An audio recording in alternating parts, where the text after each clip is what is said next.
বিএনপির স্থায়ী কমিটির সদস্য সালাউদ্দিন আহমেদ বাটপারি করতে যেয়ে জাতীয় সংসদে এবার ধরা খেয়েছেন। এবার ক্ষমা চাইতে শুরু করেছেন, দুঃখ প্রকাশ করতে শুরু করেছেন। আসলে সালাউদ্দিন আহমেদ একজন শহরের বাটপার। আপনারা বিভিন্ন নাটক সিনেমাতে শিক্ষিত শহরের বাটপারির গল্প দেখেছেন, তো সালাউদ্দিন আহমেদ কিন্তু এরকম শহরের বাটপার শ্রেণীর লোক। পার্লামেন্টে অভিজ্ঞ পার্লামেন্টারিয়ানদের অভাব, পড়াশোনা জানা জ্ঞানী লোকেরও যথেষ্ট অভাব। এই সুযোগে সালাউদ্দিন আহমেদ সব বাটপারি করতেছেন। আমি এই জানি, সেই জানি, শেকায়াত অমুক তমুক, উর্দু ফার্সি, সে নানান ভাব নেয় বিশাল কিছু। অথচ এখানে তার হাতে হারিকেন দেওয়ার মতো অভিজ্ঞ আইনজীবী পার্লামেন্টে যেতে পারেননি, যার ফলে তিনি আইনের ভুলভাল ব্যাখ্যা দেন, ব্যাংক আইনের অপব্যাখ্যা করেন, আবারও নানান সংবিধানের অপব্যাখ্যা করেন। ভাগ্য ভালো শিশির মণির নাই, তাহলে অপব্যাখ্যা ছুটে যেত। এজন্য ফাঁকা মাঠে সালাউদ্দিন আহমেদ এক প্রকার বাটপারি করছে, নিজেকে বিশাল জ্ঞানী হিসেবে জাহির করানোর চেষ্টা করছে। এজন্য সালাউদ্দিন আহমেদের বিরুদ্ধে তার যে কিছু দুর্বলতা আছে, এগুলো নিয়ে হিট করলেই সালাউদ্দিন আহমেদ থেমে যাবে। সালাউদ্দিন আহমেদ যে এস আলমের দালাল, সে যে ভারতের সদস্য, দীর্ঘদিন ধরে ভারতের ট্রেনিং গ্রহণ করেছেন, এই প্রমাণিত সত্যগুলো বললে সালাউদ্দিন আহমেদ থেমে যাবে, তার মুখ দিয়ে আর কোনো কথা বের হবে না। এমনিতেই সরকারে কিংবা বিএনপিতে সালাউদ্দিন আহমেদ একটা ধরা খেয়েছেন খলিলুর রহমানের মাধ্যমে। এখন বিএনপি সরকার চলছে খলিলের থিওরিতে, ইউনুস খলিলের থিওরিতে। কিছুদিন আগ পর্যন্ত চলছিল পুরোপুরি সালাউদ্দিন আহমেদের নির্দেশে। সালাউদ্দিন আহমেদ তো পরিবার কোঠায়, বিএনপিতে আজকে তার এই শক্তিশালী অবস্থান। খালেদা জিয়ার সম্ভবত মেয়ের কোনো আত্মীয়, চাকরি করতেন, কেরানিগিরি করতেন। সালাউদ্দিন আহমেদ কেরানি ছিলেন, বগুড়া ডিসি অফিসের কেরানি ছিলেন। পরবর্তীতে খালেদা জিয়া তার সাথে আত্মীয়তা করে তাকে বিএনপির নেতা বানিয়ে দিয়েছে। এই কথিত আছে যে তারেক জিয়ার গৃহশিক্ষক, এই সূত্র ধরেই তিনি আজকে এই অবস্থায় এসেছেন। এখন সালাউদ্দিন আহমেদ যে বাটপারিগুলো করছেন, পার্লামেন্টে যে চাপাবাজি করছেন, এই পার্লামেন্টে যদি সালাউদ্দিন কাদের চৌধুরীর মতো অভিজ্ঞ পার্লামেন্টারিয়ান থাকতেন, এই পার্লামেন্টে যদি দেলোয়ার হোসেন সাইদির মতো অভিজ্ঞ পার্লামেন্টারিয়ান থাকতেন, যদি এখানে শহীদ কামরুজ্জামানরা পার্লামেন্টে যেতে পারতেন, কাদের মোল্লারা যেতে পারতেন, সাপোজ এখানে যদি থাকতেন সুরঞ্জিত সেনগুপ্তর মতো অত্যন্ত মেধাবী এবং যোগ্য পার্লামেন্টারিয়ান, কিংবা তোফায়েল আহমেদের মতো বর্ষিয়ান পার্লামেন্টারিয়ান যদি এখানে থাকতেন, দেখতেন যে সালাউদ্দিনের মুখ ফুটে আর কথা বের হতো না। কারণ কি বলতে কি হয়ে যেত, একটা বেকায়দায় পড়ে যেত। এখন ফাঁকা মাঠে সালাউদ্দিন আহমেদ বাটপারি করছে। তিনি সব জায়গায় প্রধানমন্ত্রীর পক্ষ, তিনি ধর্মমন্ত্রীর পক্ষ, তিনি সওয়াবের উদ্দেশ্য দাঁড়ান পার্লামেন্টে। একটা হাসি তামাশার একটা জায়গায় পরিণত করেছেন। পার্লামেন্টের প্রত্যেক সেকেন্ডের জন্য বিরাট অঙ্কের খরচ হয়, আর সেখানে তিনি হাসি তামাশা করতেছেন মাঝে মাঝে। জামাতের পার্লামেন্টারিয়ান বোর্ড অত্যন্ত দুর্বল, পড়াশোনা জানা লোকের অত্যন্ত অভাব, কিন্তু দুই একজন আছেন মাঝে মধ্যে তারা একটু ঘটনা ঘটিয়ে দেন।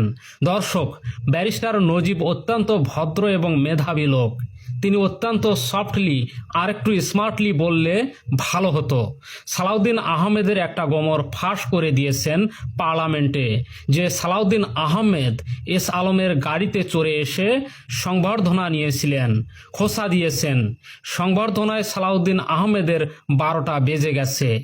এদিকে জামাত শিবিরের লোকজন সে পুরনো খবর আবার জনমনে এস্টাবলিশ করেছেন, এবং পুরনো যে পেপার কাটিং, এগুলো জামাতের মিডিয়া উইং প্রচার করছে। এস আলমের গাড়িতে চড়ে সংবর্ধনা নিলেন সালাউদ্দিন আহমেদ।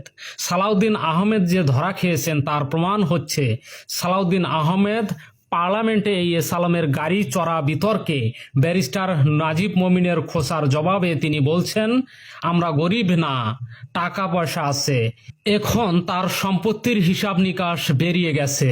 এত ধনী কিভাবে হলেন? 2 সালে যা ছিল তার চাইতে এত গুণ বেশি সম্পত্তি কিভাবে হলো? 4000 স্কোয়ার ফিটের উপরে ফ্ল্যাটে থাকেন, যেটা এক সময় ছিল না। প্লট আছে অনেক, অর্ধ শতাধিকের উপর, প্রায় শতকের কাছে প্লট। এত টাকা, এগুলো কি এস আলমের গিফট নাকি? জনমনে আরও সন্দেহ ঢুকে গেছে। এখন ব্যারিস্টার নজিব মমিনের খোঁচায় এস আলমের গাড়িতে চড়ে সংবর্ধনা নেওয়ার বিষয়ে তাকে একটা ব্যাখ্যা দিতে হয়েছে। আসলে কোনো ব্যাখ্যা দিতে তিনি পারেন নাই, তিনি এক প্রকার ধরা খেয়েছেন, যার ফলে তিনি নিজেই বলছেন, আমি দুঃখ প্রকাশ করছি। এসব ব্যাখ্যা হাসিনা টাসিনা সবাই দিত, সবার কাছে ব্যাখ্যা আছে। এস আলমের গাড়িতে চড়েছেন, এটা সরল কথা। অতএব এখানে কোনো ব্যাখ্যা নেই। এস আলম টার্গেট করে বিশেষ উদ্দেশ্য গাড়ি পাঠিয়েছে এবং এস আলমের সার্ভিস এস আলমকে যে এখন তার রিওয়ার্ড দিচ্ছে সালাউদ্দিন আহমেদ, এটা তো আমরা স্পষ্ট দেখতে পাচ্ছি। যে এস আলমের হাতে ব্যাংক ফিরিয়ে দিতে চায় তাদেরকে প্রকৃত মালিক বলে এবং তাদের নাম একবারও বলে না নেতিবাচকভাবে। আচ্ছা, আমরা তো এস আলমকে সকাল সন্ধ্যা গালি দেই, সালাউদ্দিন আহমেদ পারলে একটা গালি দিক না। চ্যালেঞ্জ দিলাম যে পার্লামেন্টের বাইরে এস আলমকে একটা গালি দেন। এস আলম লুঠেরা, অর্থ পাচারকারী বা এরকম একটা কথা বলেন না, যেটা সত্য কথা, যার প্রমাণ আছে।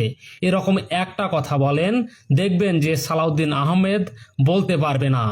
এজন্যই এস আলমের গাড়ি চড়ার বিতর্কে যে ব্যাখ্যা দিয়েছেন ওটা কোনো ব্যাখ্যা না। বিভিন্ন গণমাধ্যমের প্রচার করিয়েছেন, ব্যাখ্যা দিয়েছেন, আসলে কোনো ব্যাখ্যা না। মূলত তিনি ক্ষমা চেয়েছেন, দুঃখ প্রকাশ করেছেন, একটু ইনিয়ে বিনিয়ে কথা বলেছেন। জনগণ বুঝে গেছে আপনি এস আলমের দালাল এবং এস আলম আপনার পিছনে ইনভেস্ট করেছে। আপনি এস আলমকে এখন রিওয়ার্ড দিচ্ছেন মন্ত্রী হয়ে। আবার স্বরাষ্ট্রমন্ত্রী সালাউদ্দিন আহমেদ বলেছেন, দেখেন, ইসলামী ব্যাংক ইসলামিক না শুধু, এটা নিয়ে কিন্তু বাংলাদেশ এখন কোনো বিতর্ক থাকলেও এটা নিয়ে সালাউদ্দিনকে কেউ জিজ্ঞাসা করেনি।